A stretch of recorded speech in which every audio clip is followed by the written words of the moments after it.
Hello students, welcome to science Acharya Hindi medium. मेरे सारे 11th class के प्यारे प्यारे बच्चों का साइंस आचार्य हिंदी मीडियम के प्यारे यूट्यूब चैनल पे बहुत बहुत वेलकम है। अगर अपन बात करें, अभी तक मैंने आपको क्या बता दिया है, मैंने हकल का नियम आपको एक्सप्लेन किया था। हाइड्रोकार्बन चैप्टर का मोस्ट इंपॉर्टेंट टॉपिक है हकल का नियम, एरोमेटिक था, वो मैंने आपको एक लेक्चर में एक्सप्लेन कर दिया था। अगले लेक्चर की अगर मैं बात करूँ तो अगले लेक्चर में मैंने आपको, सेकंड लेक्चर की अगर मैं बात करूँ तो उसमें मैंने आपको मार्कोनिकॉफ नियम के बारे में बताया था, जहाँ पे अपन ने मैकेनिज्म में डिस्कस की थी मार्कोनिकॉफ नियम से रिलेटेड। उस लेक्चर में अपन ने ये वाली चीज डिस्कस की थी। आज अपन उसके आगे के इंपॉर्टेंट क्वेश्चन डिस्कस करने वाले हैं। मैंने आपको इंपॉर्टेंट क्वेश्चन की हेल्प से टॉपिक एक्सप्लेन कर रहा था। एरोमेटिक तक समझा दिया, मार्कोनिकॉफ का नियम समझा दिया, एल्केन एल्काइन की इलेक्ट्रॉन्स नहीं योगात्मक अभिक्रियाओं के बारे में भी बात अपन ने कर ली थी। अपन डिस्कस करने वाले उसके आगे की चीजें पहले से जल्दी से सुनना ध्यान से, वापस से शॉर्ट में मैं आपको रिवाइज करवा देता हूँ मार्कोनिकॉफ नियम और पूरी मैकेनिज्म। ठीक है, स्टार्ट करते हैं। देखो, मार्कोनिकॉफ क्वेश्चन था इंपॉर्टेंट, क्वेश्चन नंबर 4। मार्कोनिकॉफ का नियम लिखिए प्रोपीन पर। प्रोपीन बोले तो 3 कार्बन वाला कंपाउंड है। प्रोपीन बोले तो 3 कार्बन वाला क्या है, कंपाउंड है। एक मिनट रुकना बस। प्रोपीन बोले तो क्या है, प्रोपीन बोले तो अपन है अपने पास 3 कार्बन वाला कंपाउंड। ठीक है, 3 कार्बन अपने को देखने को मिलेंगे और एक जगह अपने को डबल बॉन्ड देखने को मिलेगा। 2 वैलेंसी तो यहाँ पे 2 हाइड्रोजन जोड़ दो, यहाँ पे 3 बॉन्ड बना रहे थे, 1 हाइड्रोजन जोड़ दो, यहाँ पे 1 बॉन्ड बना रहे तो 3 हाइड्रोजन जोड़ दो, CH3 CH double bond CH2, ये अपन ने बना दिया प्रोपीन। ठीक है, प्रोपीन पे अपने को क्या समझाना है, HBr के योग को मार्कोनिकॉफ नियम के अनुसार समझाइए। मार्कोनिकॉफ का नियम क्या है तो सुनना ध्यान से। एल्कीन अथवा एल्काइन की, ठीक है, एल्कीन अथवा या एल्कीन तथा एल्काइन की इलेक्ट्रॉन्स नहीं योगात्मक अभिक्रियाओं में, इलेक्ट्रॉन्स नहीं योगात्मक अभिक्रिया जिसको हम बोलते हैं EAR,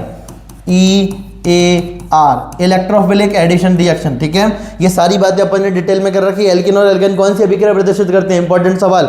एल्कीन और एल्काइन कौन सी अभिक्रिया प्रदर्शित करते हैं, कमेंट में EAR का पूरा नाम लिख देना जल्दी से, कमेंट के अंदर बता दो EAR का पूरा नाम, इलेक्ट्रोफिलिक एडिशन रिएक्शन, इलेक्ट्रॉन्स ने योगात्मक अभिक्रिया। तो एल्कीन और एल्काइन कौन सी अभिक्रिया प्रदर्शित करते हैं, एल्कीन और एल्काइन प्रदर्शित करते हैं इलेक्ट्रोफिलिक एडिशन रिएक्शन, इलेक्ट्रॉन्स ने योगात्मक अभिक्रिया। मतलब यहाँ पे अपने को सबसे पहले योग किसका देखने को मिलता है, इलेक्ट्रॉन्स नहीं का अपने को योग देखने को मिलता है, इसलिए अभिक्रिया का नाम है इलेक्ट्रॉन्स नहीं योगात्मक अभिक्रिया। देखो क्या लिखा है, एल्कीन तथा एल्काइन की इलेक्ट्रॉन्स ने योगात्मक अभिक्रिया बोले तो electrophilic addition reaction, EAR, electrophilic addition reaction में इलेक्ट्रॉन्स नहीं को अपन E+ से लिखते हैं, पॉजिटिव चार्ज स्पीशीज E+। ठीक है, यहाँ पे E+ कौन होगा अपना H+, हाइड्रोजन जो प्रोटॉन है H+ है ना, वो यहाँ पे इलेक्ट्रॉन्स नहीं की तरह व्यवहार करता है। ठीक है, तो एल्कीन तथा एल्काइन की इलेक्ट्रॉन्स नहीं योगात्मक अभिक्रियाओं में EAR में इलेक्ट्रॉन्स नहीं या E+ या H+ मुख्यतः उस असंतृप्त कार्बन पर जुड़ता है जहां पे हाइड्रोजन की संख्या क्या हो, अधिक हो। आगे ये नियम कार्बोधनायन के स्थायित्व के आधार पर दिया गया। इंपॉर्टेंट लाइन ये है जो कभी भी गलत प्रूव नहीं होगी, यह नियम कार्बोधनायन के स्थायित्व के आधार पर दिया गया। अब यहाँ पे देखो, अपने को इलेक्ट्रॉन्स से योगात्मक अभिक्रिया करवानी थी, एल्कीन, ये भी एल्कीन और ये अपनी एल्काइन। तो E+ बोले तो इलेक्ट्रॉन्स नहीं कहाँ जाएगा जब हाइड्रोजन की संख्या ज्यादा हो। इस वाले कार्बन के पास 2 हाइड्रोजन, इस वाले कार्बन के पास 1 हाइड्रोजन, इस कार्बन के पास 2 हाइड्रोजन, इसके पास 1 भी हाइड्रोजन नहीं, इस कार्बन के पास 1 हाइड्रोजन, इस कार्बन के पास 1 भी हाइड्रोजन नहीं, तो इलेक्ट्रॉन्स नहीं जाएगा वहां पे जहाँ पे हाइड्रोजन की संख्या ज्यादा हो। और मैंने कहा था बॉन्ड ब्रेकिंग अपने को किधर करनी है, देखो ये बॉन्ड जब इस डायरेक्शन में टूटेगा तो इस कार्बन पे नेगेटिव, इस वाले कार्बन पे पॉजिटिव, इधर भी ये वाला बॉन्ड जब इधर टूटेगा तो इस कार्बन पे नेगेटिव, इस वाले कार्बन पे पॉजिटिव, ये 3 डिग्री कार्बोनाइन बनेगा, ये 2 डिग्री कार्बोनाइन बनेगा। इसके बारे में बात करते हैं, इधर बॉन्ड टूटेगा तो ये वाला पॉजिटिव चार्ज, तो ये जो पॉजिटिव चार्ज वाले कार्बोनाइन है इनका स्थायित्व क्या है, ज्यादा है, तो इलेक्ट्रॉन्स नहीं जाएगा, क्योंकि देखो इलेक्ट्रॉन इधर शिफ्ट हो तो इस कार्बन पे नेगेटिव, इधर इस कार्बन पे नेगेटिव, इधर इस कार्बन पे नेगेटिव, तो इलेक्ट्रॉन्स नहीं। E+, इलेक्ट्रॉन्स नहीं कौन होता है, जो इलेक्ट्रॉन लेकर बॉन्ड बनाता है, तो ये इलेक्ट्रॉन कहां से लेगा, इस वाले कार्बन से, इस वाले कार्बन से और इस वाले कार्बन से। तो अपने को इलेक्ट्रॉन्स नहीं मुख्यतः उस असंतृप्त कार्बन पर देखने को मिलता है जहां पे हाइड्रोजन की संख्या क्या हो, ज्यादा, तो यहाँ पे अपने को इलेक्ट्रॉन्स नहीं देखने को मिला और उसके बगल वाले कार्बन पे पॉजिटिव चार्ज आ गया, मतलब निर्माण हो गया कार्बोधनायन का। ये सारी बातें मैंने डिस्कस की थी। उसके अलावा बात करें प्रोपीन की, तो प्रोपीन में मैंने कहा सबसे पहले अपने को बॉन्ड ब्रेक करना है। ठीक है, प्रोपीन का एक बार जल्दी से देख लो, इधर प्रोपीन का एक बार जल्दी से देखना है। इधर ये अपने पास propene CH3 CH double bond CH2। ठीक है, HBr का योग करवाना था, HBr अम्ल क्या देगा अपने पास, अम्ल देगा अपना H+। ठीक है, बॉन्ड ब्रेक करा मैंने, इस वाले कार्बन पे पॉजिटिव, इस वाले कार्बन पे नेगेटिव, तो ये जो हाइड्रोजन इस वाले कार्बन के साथ बॉन्ड बनाएगा तो क्या देखने को मिला, CH3 CH, इस CH2 नीचे कौन आ गया, हाइड्रोजन आ गया, इस वाले कार्बन पे बन गया पॉजिटिव चार्ज। अब नेक्स्ट स्टेप में किसका योग करवा देना है, Br- का। पहले स्टेप में अपने पास इलेक्ट्रॉन्स नहीं H+ का योग हो रहा है, इसलिए अभिक्रिया का नाम EAR, electrophilic addition reaction, electrons नहीं योगात्मक अभिक्रिया। तो इस वाले कार्बन की बात करते हैं CH3 ठीक है। CH वाले कार्बन नीचे कौन जुड़ जाएगा, Br जुड़ जाएगा, इधर CH2 और नीचे H, ठीक है, ये CH3 बन गया, ये पूरा क्या है CH3, तो CH3 CHBr CH3 CH3 CHBr, ये CH3 तो है, तो इसके नाम की बात करें तो नामकरण दोनों तरफ से नंबरिंग कर दो, नंबर 2 पे ब्रोमीन आने वाला है तो 2 ब्रोमोप्रोपेन का निर्माण हो गया, जो कि यहाँ पे मुख्य उत्पाद है। 1 ब्रोमोप्रोपेन अल्प उत्पाद है, 2 ब्रोमोप्रोपेन मुख्य उत्पाद है। ये बात अपन ने लास्ट लेक्चर में कर ली थी, तो आप वीडियो को जल्दी जल्दी भी खत्म कर सकते थे यहाँ तक। अब अपन अगला क्वेश्चन डिस्कस करने वाले हैं, अभिक्रियाओं को पूर्ण करना है, ठीक है। बहुत इंपॉर्टेंट रिएक्शन मैं यहाँ पे डिस्कस कर रहा हूँ आपके एग्जाम पॉइंट ऑफ व्यू से, ठीक है। एग्जाम पॉइंट ऑफ व्यू से अपन बहुत इंपॉर्टेंट रिएक्शन यहाँ पे डिस्कस कर रहे हैं। अपने पास 3 मोल है इथाइन के, 3 मोल क्या है, ethyne CH triple bond CH, ethyne बोले तो H बोले तो 2 कार्बन, और YNE मतलब यहाँ पे ट्रिपल बॉन्ड, कार्बन 3 बॉन्ड इधर बना रहा, मतलब इसके पास कितने, 1 हाइड्रोजन, इसके पास भी कितने हाइड्रोजन, 1 हाइड्रोजन अपने को देखने को मिलेंगे, ठीक है। एक हाइड्रोजन के पास अपने को देखने को मिल रहा है, तो ये अपने पास है इथाइन। इथाइन के कितने मोल ले लिए, 3 मोल ले लिए। और रेड हॉट आयरन ट्यूब, ठीक है, रेड हॉट आयरन ट्यूब, लाल रक्त तप्त नलिका, लाल रक्त तप्त आयरन नली, रक्त तप्त आयरन नली मतलब रेड हॉट आयरन ट्यूब से कितने केल्विन पे, 873 केल्विन पे। टेम्परेचर वैसे दिमाग में अपने को देखो टेम्परेचर भी रखना है 873 केल्विन। रक्त तप्त Fe नली, ठीक है, रेड हॉट आयरन ट्यूब, यहाँ पे रेड हॉट आयरन ट्यूब की प्रेजेंस में रिएक्शन होती है, और मैंने आप लोगों को पहले भी एक्सप्लेन किया था। यहाँ पे रिएक्शन अपने को कैसे देखने को मिलती है, CH ट्रिपल बॉन्ड CH, पहला इथाइन का मोल, CH ट्रिपल बॉन्ड CH, फिर इधर भी CH ट्रिपल बॉन्ड CH, चक्रीय बहुलकीकरण करवा दो, एक बॉन्ड को आगे शिफ्ट कर दो, इधर एक बॉन्ड को आगे शिफ्ट कर दो, इधर भी एक बॉन्ड को आगे शिफ्ट कर दो, तो आप नोटिस करोगे कितने कार्बन, 1 2 3 4 5 6, 6 कार्बन हो गए, 1 2 3 4 5 6। यहाँ पे ट्रिपल क्या बन जाएगा, डबल बन जाएगा, यहाँ पे भी ट्रिपल क्या बन जाएगा, डबल बन जाएगा, और यहाँ पे भी ट्रिपल क्या बन जाएगा, डबल बन जाएगा, और ये सिंगल सिंगल सिंगल, तो क्या, और हर एक कार्बन के पास एक एक क्या है, अरे हर एक कार्बन के पास एक एक क्या है, यहाँ पे हाइड्रोजन है। तो क्या मैं कह सकता हूँ कि ये बेंजीन का बेंजीन बन चुकी है अपने पास C6 S6, ठीक है। डबल बॉन्ड अल्टरनेट होते हैं, double single double, double single double, double single double, ठीक है। साइक्लिक रेजोनेंस प्रेजेंट है, तो यहाँ पे अपने को बेंजीन देखने को मिलती है। इसका मतलब जब अपन 3 मोल एथाइन की अभिक्रिया रेड हॉट आयरन ट्यूब से 873 केल्विन पे करवाते हैं, तो यहाँ पे साइक्लिक पॉलीमराइजेशन, अभिक्रिया का नाम है चक्रीय बहुलकीकरण, अभिक्रिया का नाम है अपना चक्रीय बहुलकीकरण। साइक्लिक पॉलीमराइजेशन की प्रेजेंस में अपने को यहाँ पे साइक्लिक पॉलीमराइजेशन होता है, चक्रीय बहुलकीकरण होता है, और अपने को 3 मोल इथाइन से बेंजीन देखने को मिलता है। बेंजीन एक प्रकार का एरोमेटिक यौगिक है। अब बेंजीन एक एरोमेटिक यौगिक क्यों है, कमेंट में तुमको बताना है कि बेंजीन को हम एरोमेटिक यौगिक क्यों कहते हैं, समझाइए, ठीक है। तो यहाँ पे अपने को चक्रीय बहुलकीकरण से 3 मोल इथाइन से बेंजीन देखने को मिलती है। अब अगली रिएक्शन सोडियम एसिटेट, अगली रिएक्शन क्या दे रखा है, सोडियम एसिटेट, सुनना ध्यान से, CH3COOH, इसको अपन क्या बुलाते हैं, CH3COOH, इसको अपन क्या बुलाते हैं, इसको अपन बुलाते हैं एसिटिक एसिड। ध्यान देना मेरे सारे बच्चों, इसको अपन क्या बुलाते हैं, इसको अपन बुलाते हैं एसिटिक एसिड। इससे मैंने H निकाल दिया, तो पीछे क्या बचा, CH3COO-, इसको अपन क्या बोलते हैं, इसको अपन बोलते हैं एसीटेट। अरे कौन सा टेट, एसीटेट। और इसमें मैंने अगर सोडियम जोड़ दिया तो नाम क्या बन गया, इसका नाम बन गया सोडियम, इसका नाम बन गया, इसका नाम बन गया सोडियम एसीटेट। क्या नाम बन गया इसका, सोडियम एसीटेट, ठीक है। ये अपना एसिटिक एसिड, इससे बना एसीटेट, और सोडियम जोड़ दिया तो नाम बन गया सोडियम एसीटेट। तो अपन सोडियम एसीटेट की अभिक्रिया करवा रहे हैं सोडा लाइम की प्रेजेंस में। सोडा लाइम बोले तो CaO प्लस NaOH के मिश्रण को, कैल्शियम ऑक्साइड और सोडियम हाइड्रोक्साइड के मिश्रण को अपन क्या बोलते हैं, सोडा लाइम अपन बुलाते हैं। ध्यान से सुनना, सोडा लाइम की परिभाषा, NaOH अपना सोडियम हाइड्रोक्साइड और CaO कैल्शियम ऑक्साइड के मिश्रण को अपन क्या बोल देते हैं, CaO प्लस NaOH के मिश्रण को अपन बोलते हैं सोडा लाइम। तो सोडियम एसीटेट को सोडा लाइम की उपस्थिति में गर्म करने पर, इसको अगर बात करूं तो अभिक्रिया का क्या नियम है, अपन ने पढ़ा था वी कार्बोक्सिलीकरण।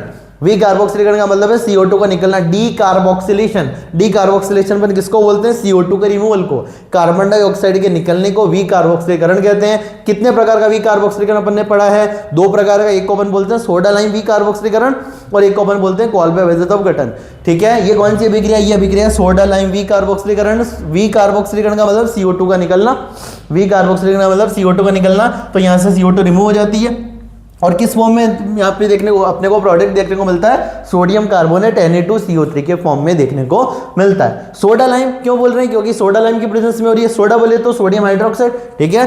तो NaOH और CaO के मिश्रण को, सोडियम हाइड्रोक्साइड तथा कैल्शियम ऑक्साइड के मिश्रण को अपन सोडा लाइम बुलाते हैं। तो NaOH और CO की प्रेजेंस में हीट कर रहे हैं, क्या करना है, एक कार्बन वाला एल्केन बना देना है। अब यहाँ पे देखो CO2 तो चली गई, CO2 गई पीछे, इस CH3 से कौन सा एल्केन बनेगा, इस CH3 में एक हाइड्रोजन जोड़ दो तो क्या बन गया, CH4 बन गया, मैथेन बन गया। क्या बन गया, मैथेन बन गया। मतलब अपन वी कार्बोक्सीकरण से, कार्बोक्सिलिक अम्लों के लवण से अपन एल्केन प्राप्त कर सकते हैं। कार्बन डाइऑक्साइड को हटाओ और ये सोडियम कार्बन डाइऑक्साइड के साथ मिलकर क्या बना लेता है, Na2CO3 सोडियम कार्बोनेट बना लेता है। और यहाँ पे जो CH3 है इसमें हाइड्रोजन जोड़ दो तो बन गया CH4, एक कार्बन वाला अपने एल्केन, नाम है इसका मैथेन। ठीक है, अगली बात सुनो, बेंजीन की अभिक्रिया अपन करवाने हैं 3 मोल Cl2 के साथ, 3 मोल क्लोरीन के साथ। यहाँ पे इंपॉर्टेंट रिएजेंट क्या है वो सुनना, अल्ट्रावायलेट यूवी रेडिएशन के प्रेजेंस में यहाँ पे अल्ट्रावायलेट पराबैंगनी किरणों की उपस्थिति में 500 केल्विन तापमान पे अभिक्रिया हो रही है।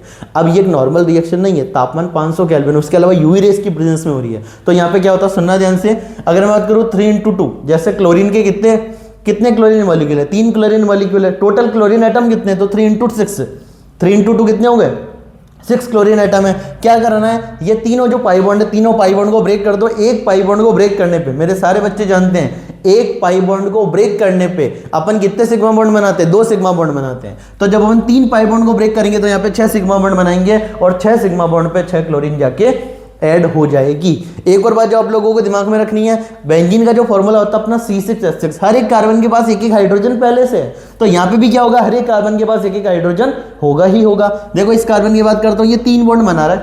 अरे इस वाले कार्बन को देख लो, कितने बॉन्ड बना रहा है, 3 बॉन्ड बना रहा है, मतलब इसके पास एक क्या होगा, हाइड्रोजन होगा। तो इसकी अगर मैं फॉर्मूले की बात करूं तो फॉर्मूला होगा C6H6Cl6। तुम कहोगे सर Cl तो 6 नजर आ रहे हैं हमको। मैंने कहा हाँ, काउंट कर लो, 1 2 3 4 5 6, ठीक है सर। कार्बन भी 1 2 3 4 5 6 हो रहे। मैंने कहा ठीक है हो रहे हैं। कि सर ये हाइड्रोजन क्यों नहीं दिख रहे, तो मैं कहूंगा हाइड्रोजन दिख नहीं रहे हैं, पर वो है यहाँ पे। कैसे है, क्योंकि बेंजीन का फॉर्मूला C6H6 और यहाँ पे कार्बन की बात करें तो 3 वैलेंसी यहाँ पे अपने को दिख रही है फुलफिल होती हुई। मतलब चौथी वैलेंसी पे कौन बैठा होगा, चौथी वैलेंसी बना रहा होगा ये अपनी हाइड्रोजन के साथ। ठीक है, तो C6H6Cl6। ठीक है, तो बेंजीन की जब हम अभिक्रिया 3 मोल क्लोरीन के साथ में यूवी विद 500 केल्विन के साथ करवाते हैं तो अपने को C6H6Cl6 देखने को मिल रहा है। इसका कॉमन नेम की बात करो तो इसको अपन गैमेक्सिन भी बुलाते हैं, याद रखना गैमेक्सिन। क्या नेम है इसका, गैमेक्सिन। इसका एक और नाम क्या है, बेंजीन हेक्साक्लोराइड। BSC का कई बार पूरा नाम पूछ दिया जाता है। What is the full form of BSC, BHC। BSC का पूरा नाम बेंजीन हेक्साक्लोराइड, बेंजीन हेक्साक्लोराइड, जिसको कि अपन BSC बोलते हैं, BHC सॉरी, क्या बोलते हैं, BHC, benzene hexachloride. C6H6Cl6 another name gammexane. क्या बुलाते हैं इसको अपन, गैमेक्सिन के नाम से। अगली इंपॉर्टेंट रिएक्शन ओजोनीकरण या ओजोनी अपघटन। ओजोनी अपघटन की अगर बात, ओजोनोलिसिस की अगर अपन बात करें तो यहाँ पे देखो बहुत ही आसान अभिक्रिया है। अपने को सबसे पहले देखो, अपने को अभिकारक दे रखा है propene, CH3 CH double bond CH2, ये अपने को दे रखी है प्रोपीन। प्रोप बोल देते तो 3 कार्बन, और एल्कीन में नाम के पीछे क्या लगा देते, इन लगा देते। यहाँ पे 1 डिग्री सफिक्स है, यहाँ पे 1 डिग्री सफिक्स है इन। ठीक है मेरे सारे बच्चों, तुम लोगों को IUPAC नेम का फॉर्मूला पता होना चाहिए। 2 degree prefix, 1 degree prefix, word root, 1 degree suffix, 2 degree suffix, हर एक बातें आप लोगों को डिटेल में बता रखी है मैंने। तो BSC बेंजीन हेक्साक्लोराइड। ठीक है, इसमें अभी अपन थे प्रोपीन पे, तो देखो सुनना, प्रोपीन की बात करते हैं, कहाँ चला गया अपना, वापस बना लेते हैं। चलो propene CH3 CH double bond CH2, ये अपनी प्रोपीन। प्रोपीन की अभिक्रिया अपन करवा रहे हैं ओजोन की उपस्थिति में। देखो इसमें कॉम्प्लेक्स बनता है, बता देता हूँ, बहुत ही आसान रिएक्शन। अगर आपको पहले रिएक्शन करवा रहे हैं ओजोन से, ठीक है सुनना, देखो पहले अगर रिएक्शन करवा रहे हैं ओजोन से तो अपने को क्या करना है, ओजोनोलिसिस में अपने को डबल बॉन्ड को ब्रेक करना है। जैसे अपन डबल बॉन्ड ब्रेक करेंगे, सुनना ध्यान से, जैसे अपन डबल बॉन्ड ब्रेक करेंगे CH3 CH, डबल बॉन्ड तो टूट चुका है, तो इनके बीच आज कुछ भी नहीं है। ठीक है, तो अपन यहाँ पे जब डबल बॉन्ड ब्रेक करेंगे तो अपने को वैलेंसी भी फुलफिल करनी है। तो यहाँ पे अपने को क्या कर देना है, यहाँ पे अपने को एक तो बना देना है ऑक्सीजन। क्या बना देना है, एक तो बना देना है अपने को ऑक्सीजन इधर, एक ऑक्सीजन इधर, एक ऑक्सीजन इधर। ये स्ट्रक्चर अपने को फॉर्म करनी है। ठीक है, ये वाले स्ट्रक्चर अपने को फॉर्म करनी है। O3 कितने ऑक्सीजन थे, 3 ऑक्सीजन को अपन ने इस तरह से अरेंज कर दिया। इसको अपन बोलते हैं प्रोपीन ओजोनाइड। क्या बोलेंगे इसको, क्योंकि देखो प्रोपीन के ओजोनीकरण से अपने को क्या प्राप्त हुआ, अपने को प्राप्त हुआ प्रोपीन ओजोनाइड। क्या प्राप्त हुआ, प्रोपीन ओजोनाइड। ठीक है, प्रोपीन ओजोनाइड। ठीक है, क्या प्राप्त हुआ, प्रोपीन ओजोनाइड। अब क्या करना है, इसकी अभिक्रिया अपन करवाएंगे जिंक विद वाटर। इसकी अभिक्रिया अपन करवा रहे हैं जिंक, साथ में क्या ले रहे हैं अपन, वाटर। जिंक के साथ वाटर ले रहे हैं, जिंक और वाटर से रिएक्शन करवाएंगे। तो देखो यहाँ पे एक वाई स्ट्रक्चर आपको बना देनी है। वाई स्ट्रक्चर आपको बनाना आता ही है। जब अपन वाई स्ट्रक्चर बनाएंगे तो आपको एक चीज नोटिस होगी कि एक तो है CH3CHO, एक तो क्या नजर आ रहा है, CH3CHO एक नजर आ रहा है। देखो एक कार्बन वाला एल्डिहाइड, जिसको अपन क्या बोलेंगे, HCHO। HCHO। देखो इसमें हाइड्रोजन कितने हैं, 2, कार्बन कितना है 1, ऑक्सीजन कितना है 1, तो HCHO। तो अपने को यहाँ पे 2 एल्डिहाइड देखने को मिलते हैं। एक कार्बन वाला एल्डिहाइड को अपन क्या बुलाते हैं, कॉमन नेम फॉर्मल्डिहाइड। 2 कार्बन वाले एल्डिहाइड को क्या बुलाते हैं, एसिटल्डिहाइड। तो एक है अपना एसिटल्डिहाइड, एक है अपना फॉर्मल्डिहाइड। IUPAC नेम मेथेनॉल और एथेनॉल, ठीक है। मेथेनॉल एथेनॉल भी बोल सकते हो, मेथेनॉल एथेनॉल एल्डिहाइड में नाम के बीच अपन एल लगाते हैं, ठीक है। अब एक बात और आप लोगों को कमेंट में बतानी है, यहाँ पे ये एल किसको बताता है, 1 डिग्री सफिक्स को या 2 डिग्री सफिक्स को। एल किसको बताता है, यहाँ पे ये जो एल है किसको बताता है, 1 डिग्री सफिक्स को या 2 डिग्री सफिक्स को, ठीक है। अब यहाँ पे वापस एक चीज नोटिस करो, देखो अपन ने क्या किया, ध्यान देना, प्रोपिन की रिएक्शन करवाई ओजोन से, तो बना प्रोपिन ओजोनेट। क्या करना है, डबल बॉन्ड को ब्रेक करके 3 ऑक्सीजन को लगा देना है, ठीक है। 3 ऑक्सीजन लगा देना है, 3 ऑक्सीजन लगा दिया अपन ने। फिर अपने को क्या करना है, वाई स्ट्रक्चर बना के बॉन्ड को ब्रेक करना है जिंक विद वाटर की प्रेजेंस में, जिंक प्लस वाटर की प्रेजेंस में।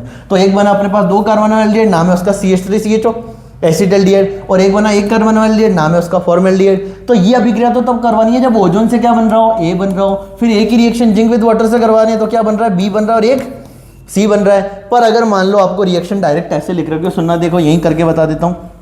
अगर आपको रिएक्शन में ऐसे लिख रखा है CH3CH डबल बॉन्ड CH2, ये है अपनी प्रोपीन। प्रोपीन की रिएक्शन करवा दो फर्स्ट स्टेप में ओजोन के साथ में, सेकंड स्टेप में करवा दो जिंक प्लस वाटर के साथ में, और बना दो प्रोडक्ट B, A और B, ठीक है। A प्लस B प्रोडक्ट देखने को मिलता है। तो देखो यहाँ पे अपने को प्रोपीन ओजोनाइड तो ओजोन की प्रेजेंस में बनता है, ओजोन की प्रेजेंस में पहले बनेगा प्रोपीन ओजोनाइड, ठीक है। प्रोपीन ओजोनाइड बनेगा, और जिंक प्लस वाटर की प्रेजेंस में रिएक्शन करेंगे तो वाई ब्रेक होगा और 2 अपने को एल्डिहाइड देखने को मिलेंगे, एक फॉर्मल्डिहाइड और एक एसिटल्डिहाइड। पर यहाँ पे तो दोनों काम एक ही साथ करवा रहे हैं, मतलब फाइनल प्रोडक्ट में अपने को देखो ब्रेक करना है, ऑक्सीजन ऑक्सीजन लगा देनी है। ये बॉन्ड ब्रेक किया, ऑक्सीजन ऑक्सीजन ऐड कर दी, तो एक बना CH3CHO और एक बना, देखो सुनना, OCH2, इसको मैं ऐसे लिख सकता हूँ ना, HCHO। अरे हाइड्रोजन दो, अभी भी 2 कार्बन, एक ऑक्सीजन 1, तो HCHO को अपन क्या बोलते हैं, फॉर्मल्डिहाइड। CH3CHO को क्या बोलते हैं, एसिटल्डिहाइड। 1 कार्बन वाला एल्डिहाइड फॉर्मल्डिहाइड, 2 कार्बन वाला एल्डिहाइड एसिटल्डिहाइड। इसका नेम मेथेनॉल, IUPAC इसका नेम एथेनॉल। एल्डिहाइड में एल किसको बताता है, 1 डिग्री सफिक्स को या 2 डिग्री सफिक्स को, कमेंट में आंसर करना। अगले रिएक्शन पे मूव करते हैं, जल्दी से अगली रिएक्शन रीड करो। फ्रीडल क्राफ्ट अभिक्रिया की बात कर रहे हैं अपन, फ्रीडल क्राफ्ट अभिक्रिया की बात कर रहे हैं अपन।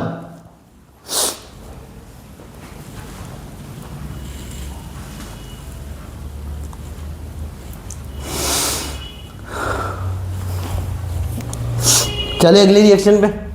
निम्न पदों की व्याख्या कीजिए। अपने को 2 रिएक्शन को एक्सप्लेन करना है। पहली है फ्रीडल क्राफ्ट अभिक्रिया। फ्रीडल क्राफ्ट अभिक्रिया में 2 प्रकार की, फ्रीडल क्राफ्ट एल्किलीकरण और एक फ्रीडल क्राफ्ट एसिलीकरण या एसिटिलीकरण। देखो बहुत आसान रिएक्शन है, सुनते जाना एक बार ध्यान से। फ्रीडल क्राफ्ट अभिक्रिया की बात करते हैं। यहाँ पे अपन ले रहे हैं बेंजीन, बेंजीन का करवा रहे हैं अपन एल्किलीकरण। ये कौन सी अभिक्रिया है, बेंजीन का एल्किलीकरण। कैसे, तो सुनना, देखो जब अपन ने क्या ले लिया, अपन ने ले लिया एक बेंजीन, ठीक है, अपन ने ले लिया एक बेंजीन C6H6, इसकी अभिक्रिया करवाने CH3Cl के साथ में, CH3Cl के साथ में, ठीक है, मैथिल क्लोराइड के साथ में। जब अपन इसकी अभिक्रिया मैथिल क्लोराइड के साथ करवाते हैं, किसकी उपस्थिति में, निर्जल AlCl3 की उपस्थिति में। अब यहाँ पे AlCl3 किसकी तरह व्यवहार करता है, लोहित अम्ल की तरह। और मेरे सारे बच्चों को पता है लोहित अम्ल का एक ही काम है, हैलोजन को उठाना, और हैलोजन को जैसे लेके जाएगा, सुनना, CH3Cl की अपन अभिक्रिया करवा देते हैं AlCl3 के साथ में। तो AlCl3 लोहित अम्ल है, किसके साथ बॉन्ड बना लेता है, क्लोरीन के साथ में, AlCl4-। सारे लोग जानते हैं ना लोहित अम्ल जो इलेक्ट्रॉन लेता है या देता है, इलेक्ट्रॉन लेने वाला लोहित अम्ल, इलेक्ट्रॉन देने वाला लोहित क्षार, इलेक्ट्रॉन देने वाला लोहित क्षार, इलेक्ट्रॉन लेने वाला लोहित अम्ल, ठीक है। तो यहाँ पे बन जाता है AlCl4 नेगेटिव और CH3 पॉजिटिव। CH3 पॉजिटिव यहाँ पे किसकी तरह व्यवहार करता है, CH3 पॉजिटिव यहाँ व्यवहार करता है इलेक्ट्रॉन स्नेही की तरह, इलेक्ट्रोफाइल की तरह, ठीक है। तो यहाँ पे अपने को इलेक्ट्रॉन्स नहीं, देखो सुनना ध्यान से, इलेक्ट्रॉन्स नहीं ध्यान देना है। यहाँ पे अपने को इलेक्ट्रॉन्स नहीं, प्रतिस्थापन अभिक्रिया इलेक्ट्रोफिलिक सब्स्टिट्यूशन रिएक्शन देखने को मिलती है। तो CH3Cl की अभिक्रिया अपन ने करवाई AlCl3 के साथ में, AlCl3 क्लोरीन के साथ AlCl4- बना लेता है, पीछे बचता है CH3 पॉजिटिव। इंपॉर्टेंट चीज ये है CH3 पॉजिटिव, ये CH3 पॉजिटिव के हाइड्रोजन को हटा के उसकी जगह लग जाता है। और बेंजीन के ऊपर CH3 मेरे सारे बच्चे जानते हैं, बेंजीन के ऊपर CH3 उसको अपन क्या बुलाते हैं, उसको अपन टॉल्यूइन बुलाते हैं। बेंजीन के ऊपर CH3 उसको अपन क्या बोलते हैं, उसको अपन टॉल्यूइन बोलते हैं। और साथ में HCl रिलीज होता है, ठीक है, यहाँ पे HCl निकलता है। यहाँ पे क्या होगा, HCl निकलेगा। देखो ऐसे भी समझ लो, ये जो AlCl4 नेगेटिव है वापस से ब्रेक हो जाता है किसमें, AlCl3 और Cl नेगेटिव में। और ये जो Cl नेगेटिव है यहाँ से बेंजीन में जो H+ निकला था उसके साथ मिलकर क्या बना लेता है, HCl बना लेता है। तो बेंजीन की जब हम अभिक्रिया CH3Cl से रिजल्ट AlCl3 की उपस्थिति में करवाते हैं तो हमको क्या देखने को मिलता है, अपने को देखने को मिलता है टोल्यूइन। और क्या मैं कह सकता हूँ, बेंजीन में एल्किल ग्रुप आके जुड़ गया। कौन सा एल्किल ग्रुप, नाम है इसका मैथिल ग्रुप।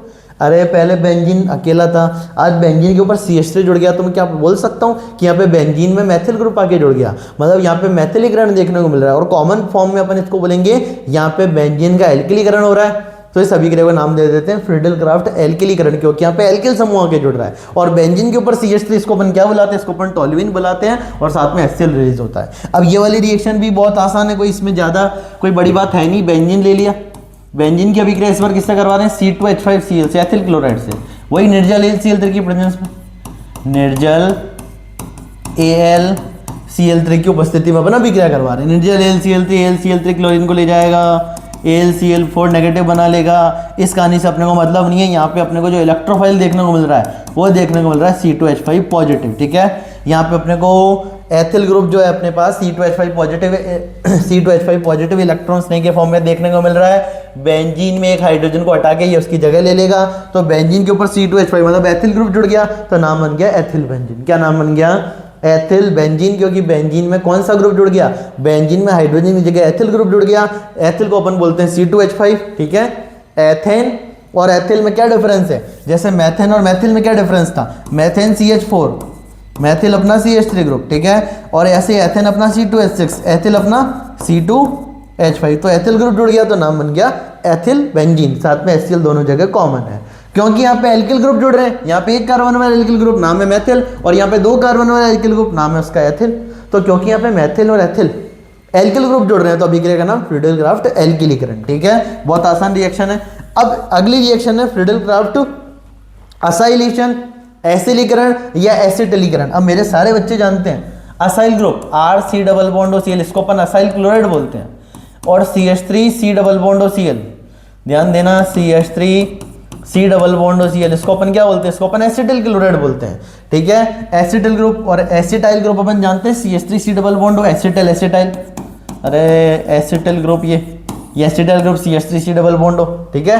तो CH3COCl जिसको कि अपन बोलते हैं एसिटिल क्लोराइड, क्या बोल देते हैं, एसिटिल क्लोराइड या एसिटाइल क्लोराइड। उसकी अभिक्रिया अपन वही निर्जल AlCl3 से, निर्जल AlCl3 क्या करेगा, इसकी जब अपन अभिक्रिया AlCl3 से करवाते हैं तो AlCl3 क्लोरीन को ले जाके बना लेता है AlCl4 नेगेटिव और RC+O पॉजिटिव। ये इलेक्ट्रॉन्स नहीं बन गया। अब यहाँ पे R की जगह मैंने क्या रख दिया, CH3 रख दिया। तो सुनना देखो रिएक्शन, CH3C+Cl की रिएक्शन करवा रहे हैं AlCl3 लुईस अम्ल के साथ में। AlCl3 क्लोरीन को ले गया तो ये बना लेगा AlCl4 नेगेटिव और CH3C+O, यहाँ पे कार्बन पे पॉजिटिव चार्ज अपने को देखने को मिलेगा। यहाँ पे अपने को कार्बन पे पॉजिटिव चार्ज देखने को मिलेगा। तो इलेक्ट्रॉन्स ने ये रहा, एक बार इलेक्ट्रॉन्स ने ये रहा। अपने को यहाँ पे क्या दे रखा है, या तो एसिटिक क्लोराइड दे दिया या एसिटिक एनहाइड्राइड दे दिया, जो कि एक प्रकार का अम्ल एनहाइड्राइड है। सुनना देखो, 3 रिएक्शन लिखता हूँ जल्दी से। बेंजीन, फिर से मेरा बेंजीन, फिर से मेरा बेंजीन, ठीक है। एक बार अभिक्रिया करवा रहे हैं RC+CL के साथ में अम्ल क्लोराइड। एक बार मैंने R की जगह ले लिया CH3C+CL, ठीक है, एसिटिल क्लोराइड। एक बार मैंने ले लिया CH3CO2O के सर ये क्या है, इससे बहुत कॉम्प्लिकेटेड लग रहा है। देखो इसको सिंपल करके लिखते हैं, अथवा इसकी जगह ये इसको खोल के लिख देते हैं थोड़ा तो ईजी लगेगा। ऑक्सीजन, ये रहा ऑक्सीजन। ये CH3CO कितने, 2, पहला CO CH3, अरे वही CH3CO, और ये देखो CH3CO, दूसरा CH3CO। इसको अपन बोलते हैं अम्ल एनहाइड्राइड। क्या बोलते हैं, अम्ल RC+OC+OR। क्या बोला मैंने, RC+OC+OR, अम्ल एनहाइड्राइड यही तो होता है। और ये कौन सा एनहाइड, अम्ल एनहाइड्राइड ये, पर ये अपने एसिटिक एनहाइड्राइड है। क्या है ये, एसिटिक एनहाइड्राइड CH3CO2O। देखो पहला CH3CO, ये दूसरा CH3CO, तो दिख रहे हैं 2 CH3CO। अरे यार ये O क्यों बना देता है, ये वाला फीचर हटाना पड़ेगा। हाँ, CH3CO कितने CH3CO, 2 CH3CO, तो CH3CO2 और बीच में अपना O, तो ऑक्सीजन एक और ये 2 CH3CO। तो नाम इसको अपन शॉर्ट में लिख देते हैं CH3CO2O। है क्या ये अपना है अम्ल एनहाइड्राइड। कौन सा अम्ल एनहाइड्राइड, एसिटिक एनहाइड्राइड। एसिटिक अम्ल से वाटर निकालने पे ये बनता है, इसलिए अपन इसको बोल देते हैं एसिटिक एनहाइड्राइड या अम्ल एनहाइड्राइड। देखो तीनों में अगर मैं बात करूँ कॉमन चीज, सुनना ध्यान से, तीनों में कॉमन चीज CH3CO पॉजिटिव, ये इलेक्ट्रॉन्स नहीं, CH3CO पॉजिटिव, ये इलेक्ट्रॉन्स नहीं, और इधर RC डबल बॉन्ड हो, ये इलेक्ट्रॉन्स नहीं। ठीक है, इनकी अभिक्रिया किससे करवा रहे हैं? AlCl3 से। इधर भी निर्जल AlCl3, इधर भी निर्जल AlCl3, निर्जल नहीं लिख रहा हूँ समझ जाना, और थोड़ा जल्दी लिख रहा हूँ, निर्जल AlCl3, ये लो इधर भी लिख देता हूँ, निर्जल AlCl3। क्या करना है? बेंजीन के ऊपर यहाँ पे क्या जोड़ देंगे? बेंजीन के ऊपर अपन जोड़ देंगे, यहाँ पे अपन बेंजीन के ऊपर जोड़ देंगे C डबल बॉन्ड OR, इधर अपन बेंजीन के ऊपर जोड़ देंगे, इधर अपन बेंजीन के ऊपर जोड़ देंगे C double bond O CH3, इधर अपन बेंजीन के ऊपर भी जोड़ देंगे C double bond O CH3। CH3 C double bond O जोड़ा, इसको अपन क्या बुलाते हैं? इसको अपन बुलाते हैं एसिटोफिनॉन। क्या बुलाते हैं इसको अपन? एसिटोफिनॉन। कॉमन नेम है ये, बेंजीन के ऊपर C double bond O CH3, benzene के ऊपर C double bond O CH3, इसको अपन क्या बोलेंगे? एसिटोफिनॉन, जो कि एक प्रकार का हमारा कीटोन है। एसिटोफिनॉन जो कि हमारा एक प्रकार का कीटोन है। ठीक है, एसिटोफिनॉन, एसिड वर्ड किसको बता रहा है? एसिड ग्रुप को, CH3C डबल बॉन्ड O। और एसिड अपन अपने को वैसे ही पता है, कॉमन नेम में अपन 1 कार्बन को बोलते हैं फॉर्म, 2 कार्बन को बोलते हैं एसिड, 3 को बोलते हैं प्रोपियोन, 4 को बोलते हैं ब्यूटाइल, 5 को बोलते हैं वेलेर। ठीक है, 1 कार्बन को अपन बोलते हैं फॉर्म, 2 को बोलते हैं एसिड, 3 को बोलते हैं प्रोपियोन, 4 को बोलते हैं ब्यूटाइल और 5 को बोलते हैं वेलेर। ठीक है, ये बात भी अपने को पता होनी चाहिए। तो ये एसिटोफिनॉन, एसिटोफिनॉन और ये अपना कीटोन। ठीक है, RC double bond O group जोड़ दिया तो एसिटोफिनॉन का निर्माण हो गया। एसिटिक एनहाइड्राइड लो चाहे एसिटिल क्लोराइड लो, अपने को क्या देखने को मिलेगा? एसिटोफिनॉन देखने को मिलेगा। डिफरेंस सिर्फ इतना सा है, यहाँ पे H और Cl मिलके क्या बना लेते हैं? HCl बना लेते हैं। जब अपन ये लेंगे तो सह उत्पाद के रूप में अपने को हाइड्रोक्लोरिक HCl, हाइड्रोक्लोरिक अम्ल देखने को मिलेगा। और जब अपन ये लेंगे तो देखो इसमें H जोड़ेंगे, जब अपन अरे बेंजीन का जो H जोड़ेंगे यहाँ पे CH3C double bond OH, acetic अम्ल देखने को मिलेगा। डिफरेंस सिर्फ इतना सा है कि अगर अपन अम्ल एनहाइड्राइड लेंगे तो यहाँ पे अपने को एसिटिक एसिड देखने को मिलेगा, और अगर अपन एसिटिल क्लोराइड लेंगे तो यहाँ पे अपने को HCl देखने को मिलेगा। डिफरेंस यही है, पर मेजर प्रोडक्ट अपना दोनों जगह एसिटोफिनॉन ही बनता है। दोनों जगह अपना मेन प्रोडक्ट क्या बनता है? एसिटोफिनॉन ही बनता है। अगले क्वेश्चन पे आते हैं, एल्काइन की अम्लीय प्रकृति। बहुत इंपॉर्टेंट सवाल है आपके क्लास 11th RBSc बोर्ड, जो लोग भी ईयरली पेपर देने वाले हैं, बहुत इंपॉर्टेंट क्वेश्चन है। एल्काइन की अम्लीय प्रकृति, एसिडिक नेचर ऑफ एल्काइन। ठीक है, सोडियम, देखो सुनना ध्यान से बात, जो मैं बात करूँ एल्काइन की, HC ट्रिपल बॉन्ड CH। ठीक है, मेरे सारे बच्चों को पता है ये जो कार्बन है ये sp संकरित कार्बन है, क्योंकि इसमें कितने सिग्मा बॉन्ड है? इसमें 2 सिग्मा बॉन्ड है। इस वाले कार्बन के पास में कितने सिग्मा बॉन्ड है? 2। इस वाले कार्बन के पास भी 2। तो इन दोनों कार्बन का संकरण क्या है? sp। दोनों कार्बन का संकरण क्या है यहाँ पे? sp। और एक छोटी सी परिभाषा बता देता हूँ अम्लीय हाइड्रोजन की। एसिडिक हाइड्रोजन क्या होता है? अल्फा हाइड्रोजन क्या होता है? sp संकरित कार्बन से सीधा जुड़ा हाइड्रोजन। क्या बोला मैंने? sp संकरित कार्बन से सीधा जुड़ा हाइड्रोजन क्या कहलाता है? अम्लीय हाइड्रोजन। यहाँ पे भी ये क्या कहलाएगा? अम्लीय हाइड्रोजन। और यहाँ पे अम्लीय हाइड्रोजन की संख्या कितनी है? यहाँ पर अम्लीय हाइड्रोजन की संख्या 2 है। ठीक है, तो देखो सुनना ध्यान से, क्या लिखे अपन ने अम्लीय प्रकृति में? सोडियम धातु या सोडामाइड से प्रबल क्षारक होते हैं। सोडियम धातु या सोडामाइड, सोडामाइड बोले तो NaNH2। ठीक है, NaNH2 सोडामाइड प्रबल क्षारक होते हैं। ठीक है, ये एथाइन के साथ अभिक्रिया करके डाइहाइड्रोजन मुक्त सोडियम एसिटाइलाइड बनाते हैं। ये एथाइन के साथ अभिक्रिया करके डाइहाइड्रोजन मुक्त करके सोडियम एसिटाइलाइड बनाते हैं। इस प्रकार की अभिक्रिया एथीन अथवा एथेन प्रदर्शित नहीं करते। जैसे सवाल आ जाए, इस प्रकार की अभिक्रिया एथेन और एथीन, एथेन बोले तो CH3CH3, अरे एथेन बोले तो CH3CH3 और एथीन बोले तो CH2 डबल बॉन्ड CH2। तो एथीन और एथेन ये अभिक्रिया प्रदर्शित नहीं करते। कौन प्रदर्शित करते हैं? एथाइन ये अभिक्रिया प्रदर्शित करते हैं। इसके पीछे क्या कारण है? तो देखो यहाँ पे अम्लीय हाइड्रोजन उपस्थित है, इन दोनों के पास अम्लीय हाइड्रोजन उपस्थित नहीं है, और अम्लीय हाइड्रोजन नहीं है तो ये वाली अभिक्रिया नहीं दे सकते, जो कि एथाइन देता है। ठीक है, तो HC ट्रिपल बॉन्ड CH। ठीक है, यहाँ पे मैंने कहा कितने अम्लीय हाइड्रोजन, तो तुम्हारा जवाब होगा सर 2 अम्लीय हाइड्रोजन। परिभाषा लिख लेना, अम्लीय हाइड्रोजन sp संकरित कार्बन परमाणु से सीधा जुड़ा हाइड्रोजन क्या कहलाता है? अम्लीय हाइड्रोजन कहलाता है। sp संकरित कार्बन से, ऐसा कार्बन जिसका संकरण sp हो, अपने को पता उस कार्बन की विद्युत ऋणात्मकता बहुत ज्यादा होती है। आपने ऑर्डर भी पढ़ा होगा कि एक कार्बन है जो sp संकरित है, एक कार्बन जो sp2 संकरित है, और एक कार्बन जो sp3 संकरित है। सबसे ज्यादा विद्युत ऋणात्मकता किसकी होती है? sp की, उससे कम sp2 की, सबसे कम sp3 की। विद्युत ऋणात्मकता क्या है? विद्युत ऋणात्मकता है सहसंयोजक आबंध में, सहसंयोजक आबंध में। ठीक है, बंधित इलेक्ट्रॉन को अपनी ओर आकर्षित करने की क्षमता क्या कहलाती है? विद्युत ऋणात्मकता कहलाती है। तो मैं कहूँगा सबसे ज्यादा इलेक्ट्रॉन को ये आकर्षित करता है। और अगर ये हाइड्रोजन, देखो सुनना ध्यान से, इस कार्बन की बात करते हैं, चलो आगे बना के बता देता हूं आप लोगों को, HC ट्रिपल बॉन्ड CH, ठीक है। इस कार्बन का संकरण क्या है, sp, ठीक है। sp संकरण की विद्युत ऋणात्मकता बहुत ज्यादा होती है। कार्बन क्या करता है, इस हाइड्रोजन से इलेक्ट्रॉन को अपनी तरफ खींच लेता है। अगर ये कार्बन इलेक्ट्रॉन को अपनी तरफ खींच लेगा तो मैं कहूंगा यह इस हाइड्रोजन का H+ फॉर्म में, H+ के फॉर्म में निकलना बहुत बहुत बहुत आसान हो जाएगा, और ये हाइड्रोजन अगर H+ के फॉर्म में बहुत आसानी से निकल जाएगा तो ये एक प्रकार का मेरा अम्लीय हाइड्रोजन कहलाएगा, जिसको कि अपन ऐसे भी पढ़ सकते हैं, sp संकरित कार्बन परमाणु से सीधा जुड़ा हाइड्रोजन अम्लीय हाइड्रोजन कहलाता है, ठीक है। तो यहाँ पे कितने अम्लीय हाइड्रोजन है, यहाँ पे 2 अम्लीय हाइड्रोजन है। यहाँ पे कितने अम्लीय हाइड्रोजन है, यहाँ पे 2 अम्लीय हाइड्रोजन है। इसकी अभिक्रिया अपन करवा रहे हैं सोडियम के साथ में। तो क्या करना है, एक हाइड्रोजन तो चला गया हाइड्रोजन गैस के फॉर्म में, H+ निकला। इसको देखो, चलो अच्छे से समझो फिर। HC ट्रिपल बॉन्ड CH की अभिक्रिया अपन करवा रहे हैं सोडियम के साथ में। तो यहाँ पे अपने को क्या देखने को मिलेगा, यहाँ पे अपने को देखने को मिलेगा एक अम्लीय हाइड्रोजन H+ के फॉर्म में निकला। तो इस कार्बन पे क्या आ गया, नेगेटिव। इस कार्बन नेगेटिव के पास सोडियम आ गया। इसको अपन बोलते हैं मोनोसोडियम, क्योंकि यहाँ पे कितने सोडियम है, यहाँ पे एक सोडियम है, तो इसको अपन बोलेंगे मोनोसोडियम। और एथ अपन क्यों बोलेंगे, क्योंकि यहाँ पे 2 कार्बन है, एथ, ठीक है।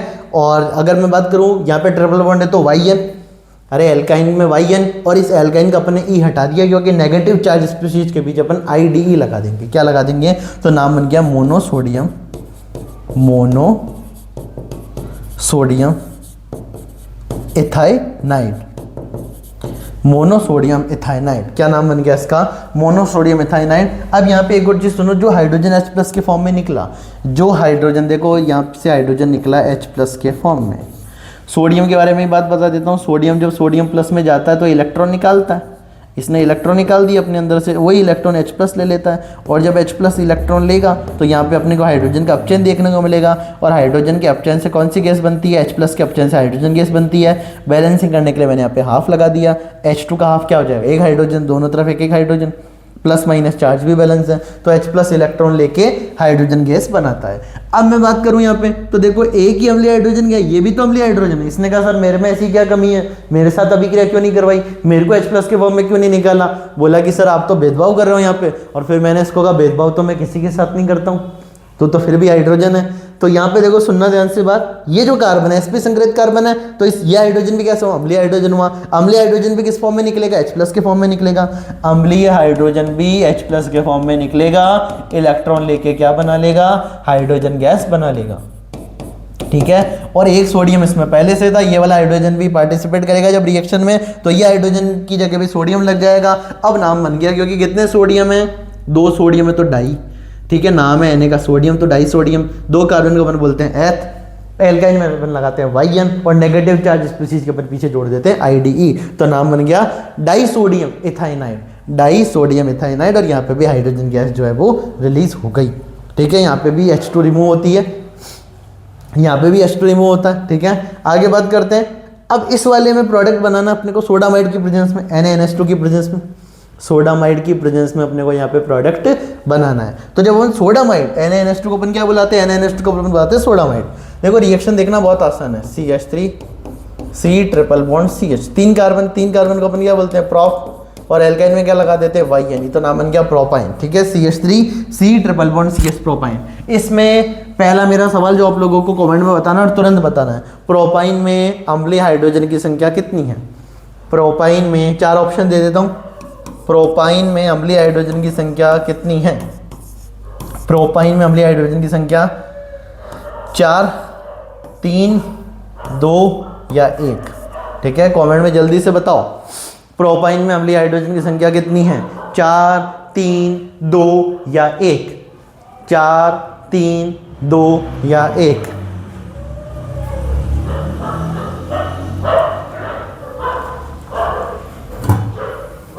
जल्दी बताओ मेरे बच्चों।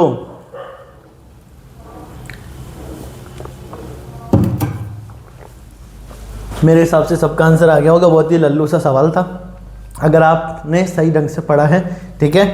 तो sp संकरित कार्बन ये रहा, ये भी मेरा क्या है, sp संकरित कार्बन है। sp संकरित कार्बन से डायरेक्ट जुड़े हाइड्रोजन क्या कहलाते हैं, अम्लीय हाइड्रोजन। तो यहाँ पे अम्लीय हाइड्रोजन क्या, 1।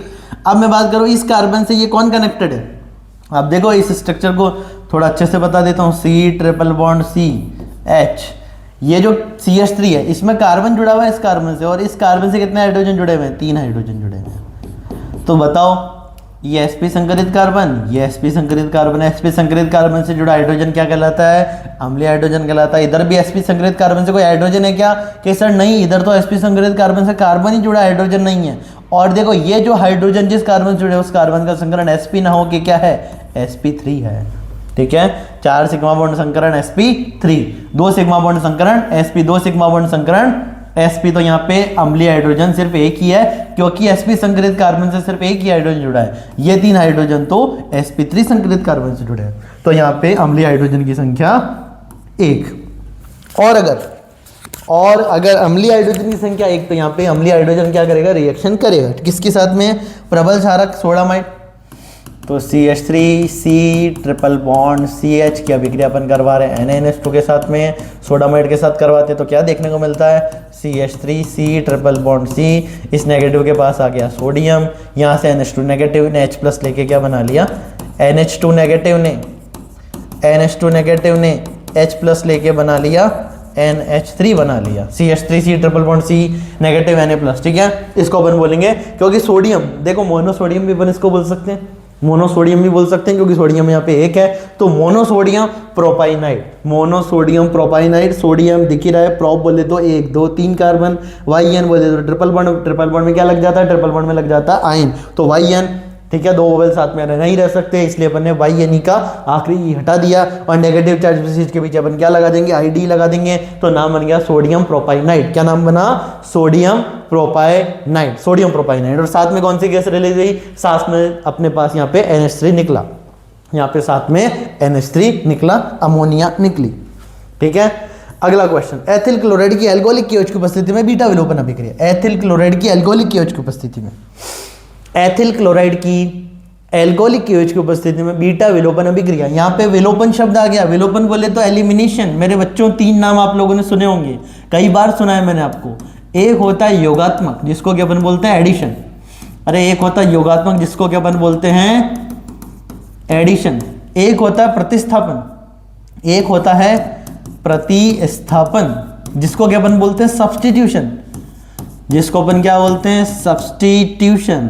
प्रतिस्थापन क्या बुलाते हैं? सब्स्टिट्यूशन, जिसको अपन क्या बोलते हैं? प्रतिस्थापन। और एक होता है विलोपन जिसको कि अपन बोलते हैं एलिमिनेशन,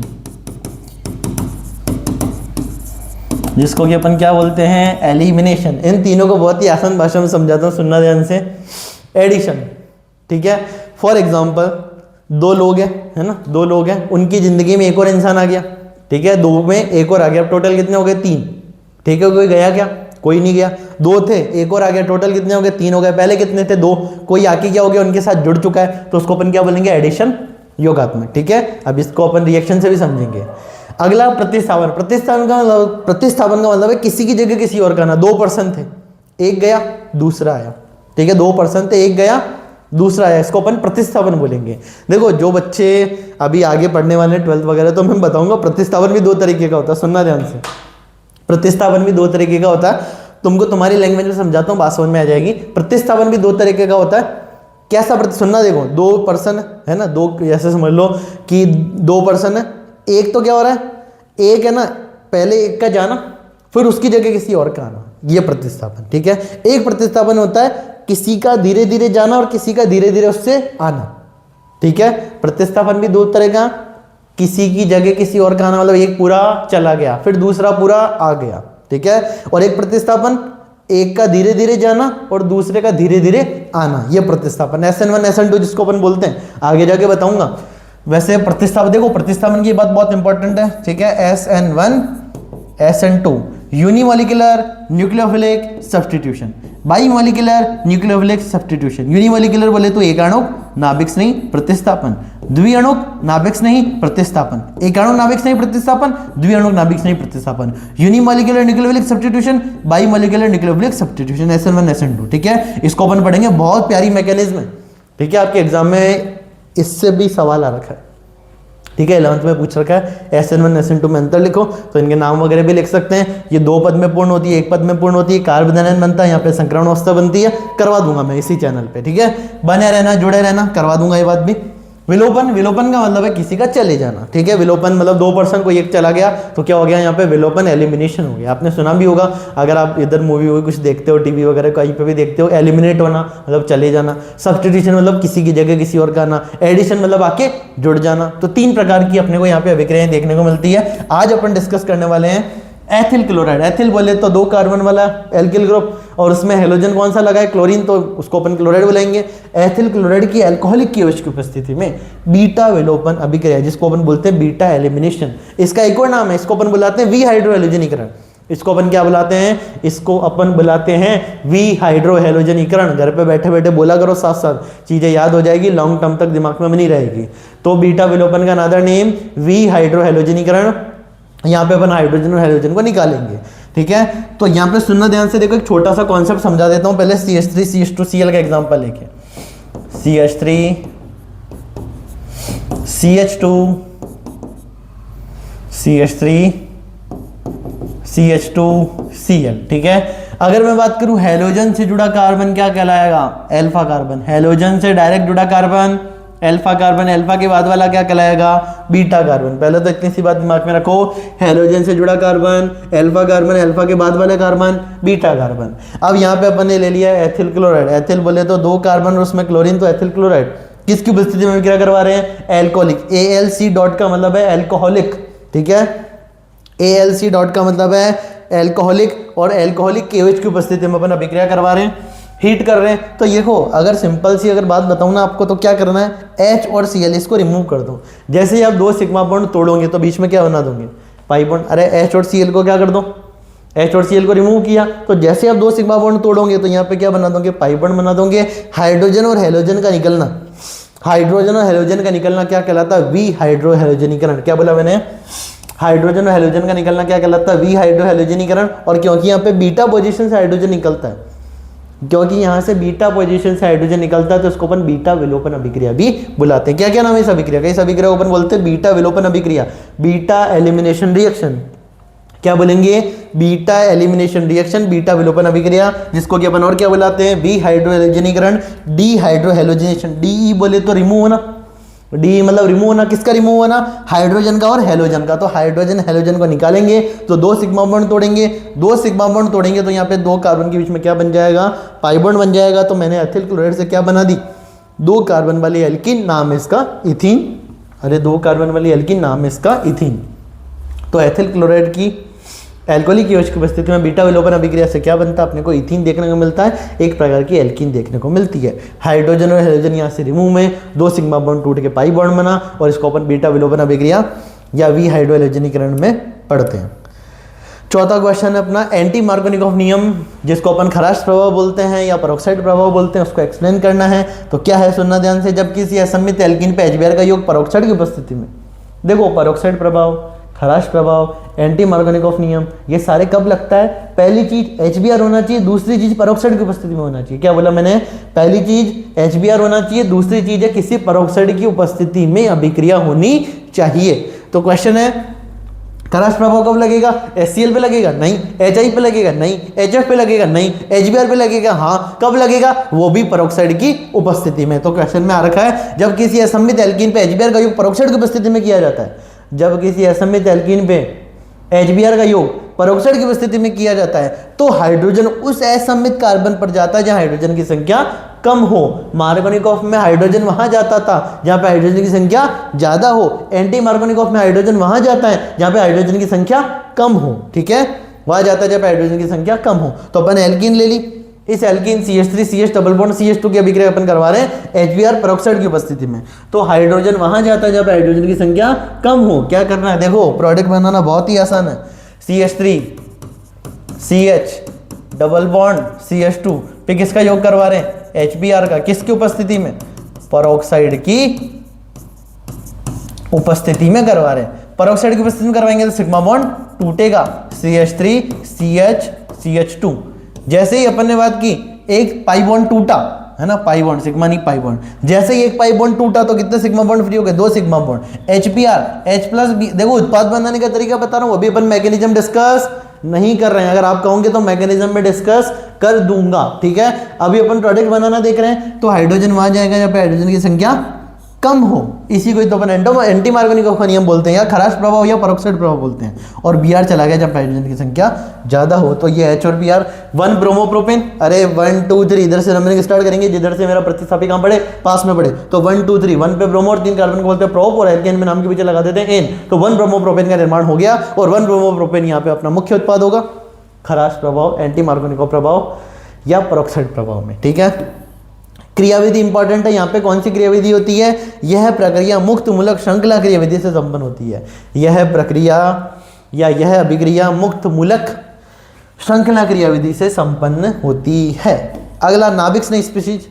नाभिक स्नेही स्पीशीज या न्यूक्लियोफिलिक स्पीशीज क्या होता है, तो अपने को पता है अटैकिंग रिएजेंट, आक्रमणकारी या विक्रमक दो प्रकार के होते हैं, इलेक्ट्रॉन्स नहीं और नाभिक नहीं, इलेक्ट्रॉन्स नहीं, इलेक्ट्रॉन लेके बॉन्ड बनाते हैं, नाभिक नहीं इलेक्ट्रॉन देके बॉन्ड बनाते हैं। तो पूछा नाभिक नहीं स्पीशीज क्या है, वह अभिकर्मक या वह स्पीशीज जो इलेक्ट्रॉन देकर बंध बनाता है, नाभिक नहीं अथवा नाभिक रागी कहलाता है। हिंदी में देखो दो नाम लिखे हो सकते हैं, नाभिक रागी लिखा हो चाहे नाभिक स्नेही लिखा हो, स्नेही बोलो रागी बोलो, इसको अपन इंग्लिश में बोलते हैं लविंग, क्या बोलते हैं, LOVING लविंग। रागी बोलो, स्नेही बोलो, फिलिक बोलो या लविंग बोलो, बात एक ही है। ठीक है, तो स्नेही, रागी, ठीक है, इन सब का मतलब लविंग स्पीशीज। ठीक है, नाभिक से स्नेह करने वाली, नाभिक रागी भी मतलब नाभिक से स्नेह करने वाली। कहते हैं ना इतनी राग मत रखो, ज्यादा राग रखनी भी बुरी है, किसी से राग रख लेते हैं तब भी दिक्कत होती है। तो नाभिक स्नेही अथवा नाभिक रागी कहलाते हैं। एग्जाम्पल की बात करते हैं, अपना वाटर H2O, सेकंड नंबर अपना ROH बोले तो अल्कोहल, और नंबर 3 अपना R- OH-, R- OH- तो आपको दिख ही रहा होगा कि सर नेगेटिव चार्ज है इस पे। ये H2O और आप अल्कोहल को नाभिक स्नेही क्यों बोल रहे हैं, तो मैं कहूँगा H2O और अल्कोहल में अपने को लोन पेयर देखने को मिलेंगे, तो लोन पेयर है तो दान कर सकते हैं, तो नाभिक स्नेही की तरह व्यवहार करेंगे। जो इलेक्ट्रॉन देकर बंध बनाते हैं नाभिक स्नेही कहलाते हैं, जो इलेक्ट्रॉन लेके बंध बनाते हैं इलेक्ट्रॉन स्नेही कहलाते हैं। आगे नेप्थलीन में पाई बंधों की संख्या, नेप्थलीन में पाई बॉन्ड की संख्या, नेप्थलीन के स्ट्रक्चर आनी चाहिए, 2 रिंग बना दो साइक्लिक 6 कार्बन की, और डबल बॉन्ड लगा देने अल्टरनेट। तो देखो एक तो आपको बेंजीन जैसा ही लग रहा है, तो डबल इसके जैसे कि जैसे डबल, और एक वहाँ पे सिंगल, यहाँ पे साइक्लिक रेजोनेंस है, double single double double single double double single double double single double double single double single double. ठीक है, यहाँ पे साइक्लिक रेजोनेंस है, और एक प्रकार का अपना एरोमेटिक यौगिक है। तो नेप्थलीन में number of pi bond, question देखो बहुत आसान था, बस अपने को नेप्थलीन के स्ट्रक्चर आनी चाहिए। नेप्थलीन में पाई बंधों की संख्या कितनी होगी, तो नेप्थलीन के स्ट्रक्चर दिमाग में रख लो, pi bond 1 2 3 4 5। Number of pi bond कितने होते हैं नेप्थलीन में, नेप्थलीन में पाई बंधों की संख्या 5 होती है। नेप्थलीन में पाई बंधों की संख्या कितनी होती है, तो नेप्थलीन में पाई बंधों की संख्या 5 होती है, ये दिमाग में रखना। स्ट्रक्चर देख लो, ठीक है, स्ट्रक्चर देख लो, 2 रिंग बना देनी है, अरे 2 क्या बना देनी है, 2 रिंग बना देनी है, double double double double double double double double double double. ठीक है, साइक्लिक रेजोनेंस है, double single double double single double double single double double single double double single double double single double. तो यहाँ पे अपने को चक्रीय अनुनाद देखने को मिलता है। नंबर ऑफ पाई बॉन्ड कितने हो गए, 5। आगे एन ब्यूटेन और आइसोब्यूटेन क्या है, आपस में श्रृंखला समावेशी। एन ब्यूटेन और आइसोब्यूटेन आपस में क्या है, श्रृंखला समावेशी। एन ब्यूटेन बोले तो CH3 CH2 CH2 CH3, इसको अपन बोलते हैं एन ब्यूटेन, नॉर्मल ब्यूटेन। ठीक है, आइसोब्यूटेन किसको बुलाते हैं, आइसो ब्यूटेन अपन किसको बुलाएंगे, आइसोब्यूटेन बोले तो Y बना लो, क्या बना लो, Y। 1 2 3 4, ये क्या है, कार्बन है। अरे ये क्या है, जितने भी डॉट बना मैंने कहा, 1 बॉन्ड बना रहा है 3 हाइड्रोजन, 1 बॉन्ड बना रहा है 3 हाइड्रोजन, 1 बॉन्ड बना रहा है 3 हाइड्रोजन, 3 बॉन्ड बना रहा है 1 हाइड्रोजन। इसको अच्छे से लिख लो, अरे अच्छे से लिख लो, CH3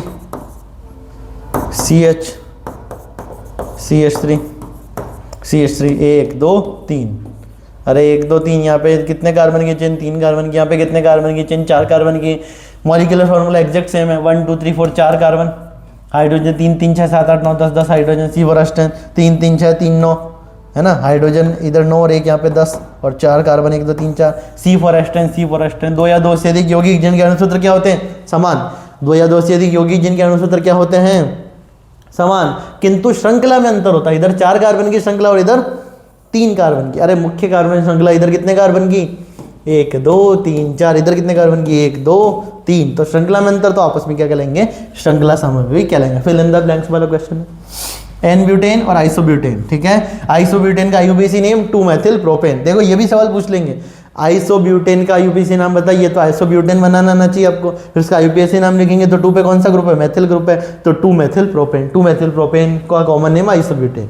आगे CH2Cl2 में कितने सिग्मा बंद होते हैं? तो CH2Cl2 मेरे सारे बच्चे जानते हैं, 2 हाइड्रोजन 2 क्लोरीन। अगर मैं हाइड्रोजन की बात करूं तो उसके पास एक ही इलेक्ट्रॉन होता है, तो साझा भी कितने का कर सकता है? एक का कर सकता है। कार्बन क्लोरीन की बात करूं तो उसके आयतन कोश में 7 इलेक्ट्रॉन होते हैं, एक साझा करके अपना अष्टक क्या कर लेगा? पूरा कर लेगा। तो क्लोरीन भी अपना अष्टक पूरा कर लेता है, ये क्लोरीन भी अपना अष्टक पूरा कर लेता है, हाइड्रोजन अपना डुप्लेट, हाइड्रोजन अपना द्विलक पूरा कर लेता है, और ये कार्बन अपना ऑक्टेट पूरा कर लेता है। तो यहाँ पे CH2Cl2 में कितने सिग्मा बॉन्ड होते हैं? दिख रहे हैं, 1 2 3 4 4 सिग्मा बॉन्ड होते हैं। डाइक्लोरोमीथेन अपन इसको बुलाते हैं, CH2Cl2 को क्या बोलते हैं? डाइक्लोरोमेथेन। डाइक्लोरोमेथेन में सिग्मा बॉन्ड कितने हैं? 4, और पाई बॉन्ड कितने हैं? 0। ये पूछ सकते हैं अगली बार, डाइक्लोरोमीथेन में पाई बंधों की संख्या बताइए। तो डाइक्लोरोमीथेन में पाई बॉन्ड के नंबर होते हैं 0 और सिग्मा बॉन्ड के नंबर होते हैं 4। एल्केनों का हैलोजनीकरण कौन सी अभिक्रिया है? मुक्त मूलक प्रतिस्थापन। ठीक है, एल्केनों का हैलोजनीकरण, एल्केनों का हैलोजनीकरण मुक्त मूलक प्रतिस्थापन अभिक्रिया है। कौन सी क्रिया विधि से होता है? मुक्त मूलक प्रतिस्थापन अभिक्रिया क्रिया विधि से होता है। अगला क्वेश्चन, सोडा लाइम किसे कहते हैं? अगला क्वेश्चन है, सोडा लाइम किसे कहते हैं? तो सोडा लाइम किसको बोलते हैं? सोडियम हाइड्रोक्साइड एवं कैल्शियम ऑक्साइड के मिश्रण को। पढ़ा था ना सोडा लाइम विकार्बोक्सीकरण, अपन ने पढ़ा था सोडा लाइम विकार्बोक्सीकरण। तो सोडा लाइम विकार्बोक्सीकरण में सोडा लाइम क्या है? सोडियम हाइड्रोक्साइड बोले तो NaOH, अरे सोडियम हाइड्रोक्साइड बोले तो NaOH, और कैल्शियम ऑक्साइड CaO, इसके मिश्रण को अपन क्या बोलते थे? इसके मिश्रण को बोलते हैं अपन soda lime. NaOH plus CO के मिश्रण को अपन क्या बोल देते हैं? सोडा लाइम बोल देते हैं। एरोमेटिकता किससे कहते हैं? कल नियम द्वारा एरोमेटिकता को समझाइए। क्वेश्चन अपन ने डिस्कस कर लिया था, फर्स्ट में ही किया था, फिर भी सुन लेते हैं। एरोमेटिकता किसे कहते हैं? हकल नियम द्वारा समझाइए। तो देखो, एरोमेटिकता को समझने के लिए पहली चीज समतलीयता, प्लेनरिटी होनी चाहिए। प्लेनरिटी बोले तो पूरी वलय एक ही तल में होनी चाहिए, सारे एटम सारे बॉन्ड एक ही प्लेन में होनी चाहिए। आगे वलय में इलेक्ट्रॉन का संपूर्ण विस्थानीकरण, complete delocalisation of the pi electron in the ring, complete delocalisation of the pi electron in the ring. ठीक है, रिंग में पाई इलेक्ट्रॉन का पूर्ण विस्थानीकरण होना चाहिए, पूरे घूमने चाहिए। ठीक है, चक्रीय रूप से, चक्रीय अनुनाद, इसको अपन ऐसे ही बोल सकते हैं, चक्रीय अनुनाद उपस्थित होना चाहिए। आगे वलय में हकल के नियम का पालन, हकल का नियम 4n+2, 4n+2 पाई इलेक्ट्रॉन, जहां n क्या हो सकता है? पूर्णांक। n का मान जब हम 0 1 2 रखेंगे तो अपने को यहाँ पे पाई इलेक्ट्रॉन युग्मों की विषम संख्या देखने को मिलेगी, 1 3 5 7। ठीक है, 0 रखेंगे तो 4 × 0 0, 2 पाई इलेक्ट्रॉन, 2 पाई इलेक्ट्रॉन का मतलब 1 युग्म। 1 रखेंगे तो 4 × 4 4 2 6 6 पाई इलेक्ट्रॉन का मतलब 3 युग्म। 2 रखेंगे तो 4 2 8 और 2 10 10 पाई इलेक्ट्रॉन का मतलब 5 युग्म। तो अपने को यहाँ पे पाई इलेक्ट्रॉन युग्मों की विषम संख्या देखने को मिलती है, 1 3 5 और 7 ऐसे। तो वलय में 4n+2 पाई इलेक्ट्रॉन, जहाँ n एक पूर्णांक है, n का मान 0 1 2 कुछ भी हो सकता है, इसे हकल का नियम कहते हैं। अब अगर आपको एरोमेटिकता को डिटेल में समझना है तो इसी यूट्यूब चैनल पे साइंस आचार्य हिंदी मीडियम पे मैंने एरोमेटिकता का एक वीडियो बना रखा है, आपको आसानी से मिल जाएगा। ठीक है, सर्च करना है एरोमेटिकता, और आपको वैसे भी 2 3 4 वीडियो में मिल जाएगा स्टार्ट। अभी जो पीछे के वीडियो थे ना, अभी मैंने बनाया था ये। और अगर अगले क्वेश्चन की बात करें अपन, एथाइन में कार्बन परमाणु के संकरण को समझाइए। एथाइन, देखो एथाइन को डिस्कस करते हैं एक बार। वैसे तो सब वही, देखो फिर भी सुन लो, HC ट्रिपल बॉन्ड CH। ठीक है, यहाँ पे सिग्मा बॉन्ड कितने? ये कार्बन कितने सिग्मा बॉन्ड? 2 सिग्मा बॉन्ड बना रहा है तो संकरण sp। ये कार्बन भी 2 सिग्मा बॉन्ड बना रहा है तो संकरण sp। अपने को यहाँ पे इसकी स्ट्रक्चर एक्सप्लेन कर रहा हूँ। अगर मैं बात करूँ, देखो ध्यान देना, अगर मैं बात करूँ एथाइन में जो ये सिग्मा बॉन्ड बन रहा है, ये sp कक्षकों से मिलकर बन रहा है। ये जो सिग्मा बॉन्ड है, ये कार्बन का तो sp संकरित कक्षक और हाइड्रोजन का s कक्षक इससे मिलकर बन रहा है, और ये सिग्मा बॉन्ड कार्बन का sp संकरित कक्षक और हाइड्रोजन का s कक्षक इससे मिलकर बन रहा है। तो ये तो सिग्मा बॉन्ड है, और ये जो 2 पाई बॉन्ड नजर आ रहे हैं, तो देखो कार्बन का sp, ये भी कार्बन का कौन सा? sp कक्षक, sp संकरित कक्षक। तो इस कार्बन के sp संकरित कक्षक से हाइड्रोजन का s कक्षक क्या कर रहा है? अतिव्यापन कर रहा है। इस कार्बन के sp संकरित कक्षक से हाइड्रोजन का s कक्षक क्या कर रहा है? अतिव्यापन कर रहा है। ठीक है, अब बात करते हैं यहाँ पे, अगर मैं sp संकरण की बात करूँ तो एक s और एक p काम में आ गया। p के कक्षक कितने होते हैं? p कक्षक अपने पास 3 होते हैं। p उपकोष में कितने कक्षक होते हैं? 3 कक्षक होते हैं, px py pz। तो एक p तो काम आ गया, पीछे बचा py और pz। ये py, देखो इस कार्बन का py और इस कार्बन का py, जो कि मैंने ब्लैक कलर से बनाया है, ये दोनों आपस में पार्श्वीय अतिव्यापन करते हैं। क्या करते हैं? पार्श्वीय अतिव्यापन, कोलैटरल ओवरलैपिंग करते हैं, कोएक्सियल नहीं, कोलैटरल ओवरलैपिंग करते हैं, जिससे एक पाई बॉन्ड, 2 पाई बॉन्ड है ना, तो एक पाई बॉन्ड तो बनता है इस py के पार्श्वीय अतिव्यापन से, एक बनता है pz के पार्श्वीय अतिव्यापन से।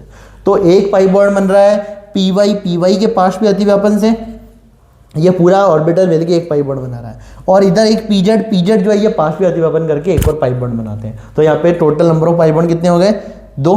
ठीक है, अगर SC ट्रिपल बॉन्ड H की बात करूँ तो सिग्मा बॉन्ड कितने हैं यहाँ पे? Total sigma bond 1 2 3, sigma bond के नंबर 3 और पाई बॉन्ड के नंबर कितने हो गए 2, ठीक है ना। यहाँ पे अपने को 5 बॉन्ड देखने को मिलते हैं, 3 और 2 5, जिसमें से 3 क्या है सिग्मा, 3 क्या है सिग्मा और 2 क्या है पाई। अगला कारण बताइए, कारण बताइए वाला सवाल। कितने क्वेश्चन बाकी है, अभी तो है बहुत सारी रिएक्शन। अच्छा अगला क्वेश्चन कारण बताइए, एक बार क्वेश्चन रीड करो जल्दी से, टाइम नहीं हुआ हो तो अपन करते हैं इसको खत्म। जल्दी से क्वेश्चन पढ़ो मेरे प्यारे बच्चों, 55 मिनट की क्लास हो गई अपनी।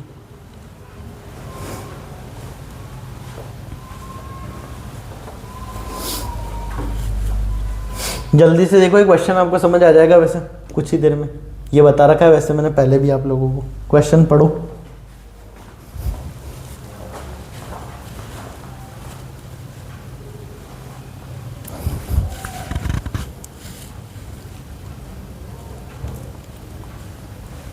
तो देखो क्वेश्चन है अपना, एथाइन अम्लीय व्यवहार क्यों दर्शाता है। एथाइन अम्लीय व्यवहार क्यों दर्शाता है, अम्लीय हाइड्रोजन की उपस्थिति के कारण, क्योंकि वहाँ पे कार्बन sp संकरित होता है और sp संकरित कार्बन से जुड़ा हाइड्रोजन क्या कहलाता है, अम्लीय हाइड्रोजन कहलाता है। तो अम्लीय हाइड्रोजन की उपस्थिति के कारण एथाइन अम्लीय व्यवहार प्रदर्शित करता है। और sp संकरित कार्बन की विद्युत ऋणात्मकता बहुत ज्यादा होती है, जिससे वो हाइड्रोजन के इलेक्ट्रॉन को अपनी ओर खींच लेता है, जिससे कार्बन में नेगेटिव आ जाता है, हाइड्रोजन S+ के फॉर्म में बाहर निकल जाता है। ठीक है, क्या लिखा सुनना, एथाइन जिसको कि अपन C2H2 अथवा एसिटिलीन, एथाइन का another name acetylene, ethyne C2H2, देखो नाम ethyne, formula C2H2, another name acetylene. ठीक है, दुर्बल अम्लीय होता है बेसिकली बात ये। अब दुर्बल प्रबल वो बात की बात है, पहली चीज अम्लीय होता है ना, बता देते हैं दुर्बल अम्लीय होता है क्योंकि इसके कार्बन परमाणु sp संकरित होते हैं, क्योंकि इसके कार्बन परमाणु sp संकरित होते हैं। ठीक है, जिसमें 50% s गुणधर्म होता है, सब लोगों को पता है, sp sp2 sp3, sp sp2 sp3, यहाँ पे 50% s कैरेक्टर होते हैं। ठीक है, यहाँ पे बात करें तो 33.33% और यहाँ पे 25% s%, परसेंटेज s कैरेक्टर, अरे percentage s character, percentage s character, यहाँ 50%, यहाँ 33.33, 33.33 और इधर 25। तो सबसे ज्यादा विद्युत ऋणात्मकता किसकी होती है, sp संकरित कक्षक की, क्योंकि इसके कार्बन परमाणु sp संकरित होते हैं जिनमें 50% s गुणधर्म होता है। इस उच्च s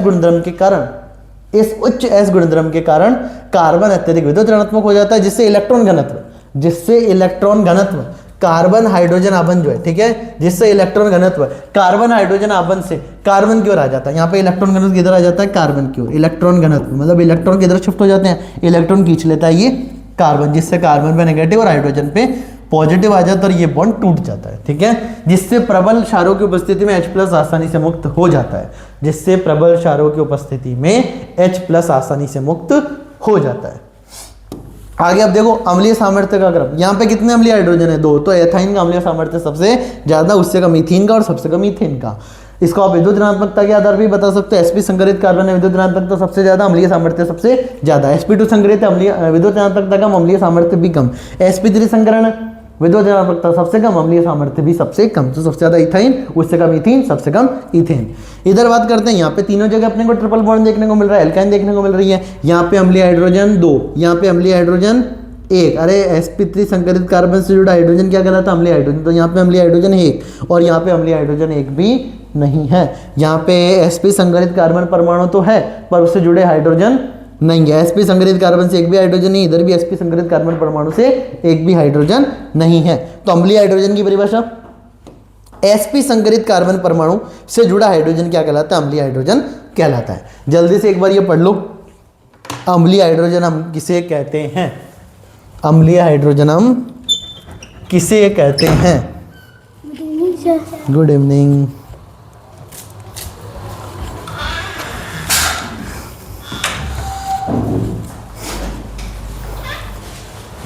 तो बच्चों जैसा कि अगर अपन बात करें कि अपन ने अम्लीय हाइड्रोजन की बात कर ली है, आज के लिए इतना ही रखते हैं। ठीक है, अब क्लास होगी यहाँ पे, तो बाकी बातें अपन अगली क्लास में करेंगे। बता देता हूँ, देखो यहाँ तक का पढ़ के आना एक बार, है ना, अम्लीय हाइड्रोजन तक का दिख भी रहा होगा। यहाँ पे sp संकरित कार्बन परमाणु से जुड़े हाइड्रोजन अम्लीय हाइड्रोजन कहलाते हैं, जो कि 2 है। यहाँ पे भी sp संकरित कार्बन परमाणु है पर उसमें अम्लीय, देखो इस sp3 संकरित कार्बन से एक भी हाइड्रोजन नहीं है, जबकि इस sp संकरित कार्बन परमाणु से एक हाइड्रोजन है। तो यहाँ पे अम्लीय हाइड्रोजन 1 है, यहाँ पे 2 थे। यहाँ पे sp संकरित कार्बन परमाणु तो है पर उससे जुड़े हुए हाइड्रोजन नहीं है, तो यहाँ पे अम्लीय हाइड्रोजन की संख्या 0, यहाँ पे अम्लीय हाइड्रोजन 1 और यहाँ पे अम्लीय हाइड्रोजन 2, इसलिए इसका अम्लीय सामर्थ्य सबसे ज्यादा है, उससे कम इसका और सबसे कम इसका अम्लीय हाइड्रोजन। sp संकरित कार्बन परमाणु से जुड़ा हाइड्रोजन, sp संकरित कार्बन परमाणु से जुड़ा हाइड्रोजन अम्लीय हाइड्रोजन कहलाता है। आज के लिए अपन इतना ही रखते हैं और इंपॉर्टेंट क्वेश्चन वगैरह अपन अगली क्लास में डिस्कस करेंगे। ठीक है बच्चों, एक और बात, अगर किसी बच्चे को इस पूरे क्वेश्चन का पीडीएफ चाहिए, सारी चीजें चाहिए, तो क्या कर सकता है, ये मेरे मोबाइल नंबर है 8302898893, इन नंबर पे मेरे को मैसेज करो कि सर हमको पीडीएफ चाहिए, हम इस क्लास के स्टूडेंट हैं, तो आपको मैं ये पीडीएफ प्रोवाइड कर दूंगा। ठीक है, तो 8302898893, 8302898893 मोबाइल नंबर सेव कर लो। अगर आपको इंपॉर्टेंट क्वेश्चन चाहिए और भी चैप्टर्स के, है ना, सिर्फ एक चैप्टर ही नहीं, अगर आपको ऊष्मागतिकी के, साम्यावस्था के, उसके अलावा रासायनिक आपन, आवर्त सारणी, रेडॉक्स अभिक्रियाएं, ऑर्गेनिक केमिस्ट्री में अपना जीओसी जनरल ऑर्गेनिक केमिस्ट्री और अपना हाइड्रोकार्बन, किसी के भी इंपॉर्टेंट क्वेश्चन आंसर चाहिए तो आप मेरे को इस नंबर पे मैसेज करो। इस नंबर पे मैसेज करके आपको अपना नाम लिखना है और अपनी क्लास लिखनी है, मैं आपको इंपॉर्टेंट क्वेश्चन के पीडीएफ सेंड कर दूंगा। बाकी बातें अपन अगली क्लास में करेंगे, तब तक के लिए थैंक यू, फिर मिलते हैं अगली क्लास में।